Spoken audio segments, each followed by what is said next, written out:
नमस्कार दोस्तों, हम 12th क्लास काव्यखंड का पाठ 8 का कविता का अर्थ लेकर आ चुके हैं। इससे पहले मैं आपको इसका कवि परिचय कराया था, अर्थात उषा के जो कवि हैं शमशेर बहादुर सिंह, इसका हमने कवि परिचय कराया था। आज हम लोग इस कविता का अर्थ समझेंगे। देखिए, जो शमशेर बहादुर सिंह थे, इनके बारे में जो हम लोग कवि परिचय किए, थोड़ा सा रिवीजन कर लेते, थोड़ा सा करते हैं। उनका जन्म 1911, और ये शेर थे, और भाई शेर जंगल का राजा होता है, नियम के अनुसार चलते हैं। तो क्या बोले, मैं 18 साल होगा तब शादी करूंगा, यानी 1911 प्लस 18 1929। ये शादी कब हुआ था? 1929। और ये कब शादी किए थे? मैट्रिक पास होने के 1 साल बाद, यानी 1929 में शादी किए। इसका मतलब मैट्रिक का पास किए 1928। 1931 में इंटर पास किए, 1933 में बीए पास किए इलाहाबाद से, और 1938 में ये एमए किए अंग्रेजी से, और 1931 से 32 में अपना लेख शुरू किए। क्यों याद कीजिए, अब मैं आपको बताया था 1933 में इनकी पत्नी धर्म देवी की मृत्यु हो जाती है। पत्नी में वियोग में रहते हैं, और वियोग में रहते हैं तो कविता लिखने की, कहानी लिखने की शुरुआत करते होंगे।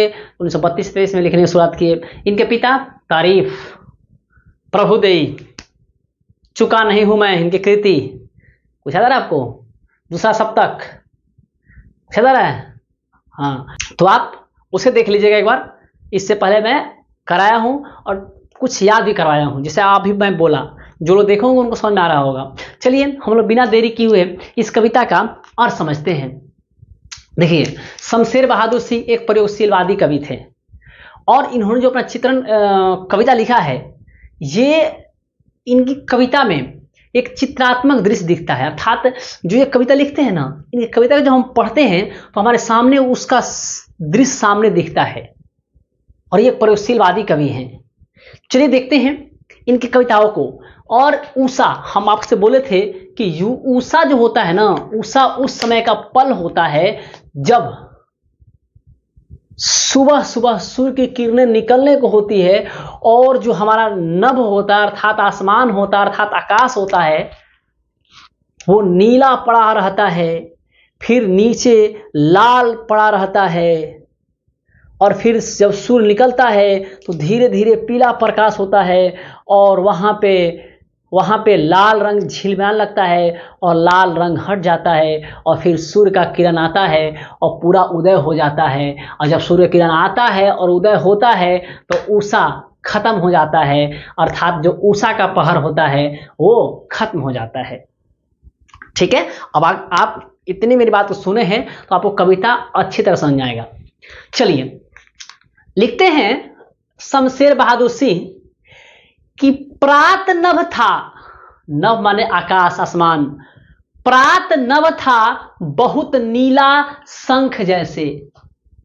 जो सुबह का नभ था वो बहुत नीला शंख के समान था, जैसे भोर का नभ। जैसे सुबह का जो आसमान होता है वो कैसा होता है, ये कहते हैं कि जो सुबह का आसमान था वो नीले शंख के समान था। राख से लीपा हुआ चौका अभी गीला पड़ा है। वो कहते हैं कि जो सुबह का आसमान था वो एकदम नीले शंख के समान था, जैसे भोर का नभ। राख से लीपा हुआ चौका, आपको याद होगा जब हम लोग बचपन में थे तो हमारी मम्मी लोग घर को लीपती थी, चूल्हा चौका को लीपती थी। हम लोग को याद है जब हम लोग सोए रहते थे तब बर्तन की आवाज आती थी, तो मालूम चलता था सोए सोए कि अब सुबह हो गया, मम्मी बर्तन धोने लगी। हाँ, फिर बर्तन धोकर वो चूल्हा चौका लिपती थी। अब चूल्हा चौका क्या होता है? चूल्हा के अगल बगल जो राख से वो लीपती है लोग, चूल्हा के अगल बगल जो राख से लीपती है लोग, उसी को कहते हैं चौका। तो राख से जब लिपती है ना तो पूरा चौका लिपती है। और आपको याद एक और बात होगा, जब आप पलंग पर सोए रहेंगे, चौकी पर सोए रहेंगे, मम्मी घर लिपती थी लोग, तो हम लोग सुबह उठते थे तो उठ के मना करती थी कि नीचे मत आइए, ऊपर रहिए। जब तक सूख नहीं जाता था तब तक वो लोग बोलती थी नीचे मत आई है। अगर हम लोग नीचे उतर के बदमाशी किए और चले गए तो हमारे पैर का दाग उस पर उग जाता था, और उसके बाद गाली जो पड़ती थी अलग, नतिया दो गलवा, वो अलग बात है। ठीक है, तो याद होगा ये सारे बात आपको। अब देखिए वो कहते हैं जो सुबह का नभ था ना वो नीले शंख के समान था, जैसे राख से लीपा हुआ चौका अभी गीला पड़ा है। ऐसा लग रहा है कि राख से लीपा हुआ जो चौका है अभी गीला पड़ा है, अभी उस पर कोई दाग नहीं है। अभी सुबह की जो सूर्य उगने से पहले का जो दृश्य है वो उस पर कोई दाग नहीं है, एकदम वो पवित्र है, जैसे चौका लिपाता है और गीला रहता है, उस पर कोई दाग नहीं रहता है, उस पर कोई चढ़ के नहीं जाता है। वैसे ही सुबह का नभ जो बहुत नीला है। आई होप आप समझे होंगे।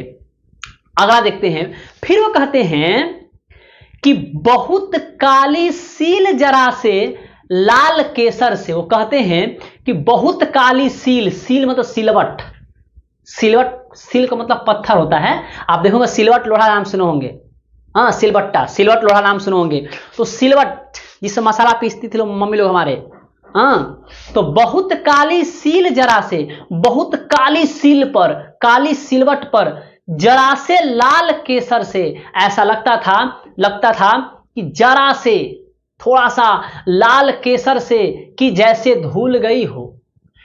जो सुबह का नभ है, एक तो नभ है, देखिए यहां बोलते हैं कि एक तो नभ ऐसा है जो लगता है नीला शंख के समान है, और ऐसा लगता है जिसे चौका लीप दिया गया हो और अभी गीला हो। वैसे ही जो सुबह का नभ बहुत नीला है और शीत से वो गीला पड़ा हुआ है और एकदम पवित्र है। ऐसा तो नहीं है कि जो नभ है सिर्फ नीला ही रहता है, उसके नीचे सूर्य निकलने से पहले कुछ लालिमा भी होती है, थोड़ी थोड़ी लालिमा भी होती है, फिर धीरे धीरे लालिमा ज्यादा होती है, फिर सूर्य निकलता है। तो फिर वो कहते हैं कि ये तो नभ था ही, फिर कहते को जो नभ था वो ऐसा था जैसा कि सील को, काले सील को जरा से लाल केसर से रगड़ दिया गया हो और वो उस पर लालिमा छा गई हो। अर्थात वो कहते हैं कि जो आसमान था ना, आसमान, उस आसमान पर जो नीला काला थोड़ा सा बादल थे जो सुबह हो रहा था, उस पर ऐसा लग रहा है कि जो लाल केसर से लालिमा, लाल केसर से उस पर कोई रगड़ दिया हो। यहाँ काली सील को बोला गया है वो नीला आसमान, काला आसमान, और लाल केसर से जैसे रगड़ दिया गया हो, अर्थात उस लाल नीले आसमान पे, काले आसमान पे जो सुबह होने वाला है उस पे जो लालिमा दिखती है ना, वो जो ऐसा लगता है कि काले सील पर जरा से केसर लेकर के रगड़ दिया गया हो। आपके सामने दृश्य बन रहा है ना, आप याद कीजिए। यही तो है इस कवि में खूबी, यही है। स्लेट पर या लाल खड़िया चौक मल दी हो किसी ने।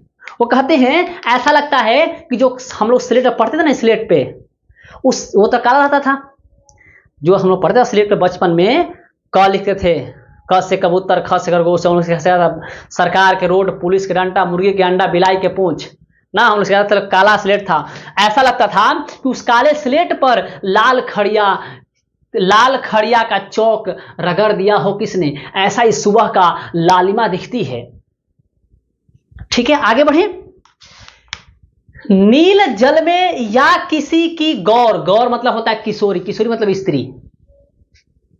नील जल में या किसी की गौर झिलमिल देह जैसे हिल रही हो। वो कहते हैं कि बस अब सूर्य निकलने को ही है, और उस सूर्य निकलने को है तो उस वो जो आसमान झिलमिला रहा है, और ऐसा झिलमिला रहा है जैसे नीले जल में, वो आसमान को, वो नभ को नीला जल कहते हैं। वो कहते हैं ऐसा लग रहा है कि नीले जल में किसी गौर झिलमिल देह, किसी गोरी स्त्री का देह झिलमिला रहा है, अर्थात सूर्य निकलने को है और हिल रही हो, मतलब वो झिलमिला रहा है। कहते हैं ऐसा लगता है कि जब सूर्य निकलने को है तो नभ नीले जल, अर्थात नीले नभ मतलब आकाश में किसी गोरी स्त्री का शरीर झिलमिला रहा हो, और कहते हैं और जादू टूटता है इस उषा का। वो कहते हैं कि जादू टूटता है इस उषा का, अब सूर्योदय हो रहा है। वो कहते हैं कि जब ऐसा लग रहा है कि आकाश में किसी गोरी स्त्री का शरीर झिलमिला रहा हो, अर्थात जब सूर्य निकलता है तो धीरे धीरे लालिमा खत्म होती है, धीरे धीरे वो अंधकार खत्म होता है, धीरे धीरे वो गीला दिखने वाला नभ सूखने लगता है और झिलमिलाने लगता है, और ऐसा लगता है किसी गोरी स्त्री का शरीर झिलमिला रहा हो। अर्थात अब सूर्य का उदय हो रहा है और उषा, जादू टूटता है उस उषा का, अब सूर्योदय हो रहा है। ठीक है दोस्त, आई होप मैं आपको इस कविता का अर्थ समझा पाया अच्छे तरीके से। मैं कोशिश किया कि आपको इस तरीके से समझाऊं और आप समझे भी होंगे। चलिए मिलते हैं नेक्स्ट वीडियो में। अगर मेरा वीडियो अच्छा लगता है तो अपने दोस्तों के पास मेरे चैनल के बारे में बताइए और मेरा वीडियो को शेयर कीजिए। ठीक है, देखिए एक क्वेश्चन यहां से पूछता है, उषा का जादू कब टूटता है? जब सूर्योदय होता है। यहां क्वेश्चन पूछता है कि राख से लिपा हुआ चौका कैसा है? अभी गीला है। ठीक है, काली सील पर क्या रगड़ दिया गया हो? तो लाल केसर। स्लेट पर क्या रगड़ा गया है? तो लाल चौक। ऐसे क्वेश्चन पूछता है। प्रात नभ कैसा है? नीले शंख के समान। ठीक है, तो हम लोग जब इसका व्याख्या करेंगे ना, जब क्वेश्चन आंसर में जो व्याख्या करेंगे तो आपको समझ में आएगा मैं कितना शानदार आपको करा रहा हूं। ठीक है दोस्त, मिलते हैं नेक्स्ट वीडियो में। अगर मेरे वीडियो अच्छे लग रहे हैं आपको, मैं फिर से बोल रहा हूं, तो चैनल को सब्सक्राइब करें, लाइक करें और अपने दोस्तों के पास शेयर जरूर करें।